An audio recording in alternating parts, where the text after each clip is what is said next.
Ще се радвам да останете с мен, за да направим една AI базирана оценка за цената на този имот, който се намира в Лозенец, на улица Трепетлика, и нека да видим какво ще даде нашият AI оценител за цена на този имот с тези параметри. София, Лозенец, Тухла. Виждаме, че е ново. Всъщност не е ново строителство. Пише, че е 70-те години. Може би ще трябва да прочетем или правен основен ремонт, или е ново строителство. Според мен е ново строителство, защото така ми изглежда.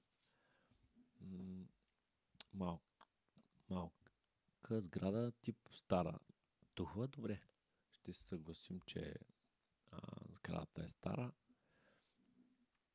Добре, 90 квадрата, само че без общи части. 81 квадрата по архитектурно заснемане и 14 квадрата мазе. Сега те са го писали 90, ще го пишем и ние 90. Първи етаж от 5, 3 стаи. От 5, 3 стаи. Така, нека видим има ли Тухла. Не пише да има асансьор, ще пишем контрол на достъпа, ще отметнем. Лозенец. Добре. Генерираме си оценката.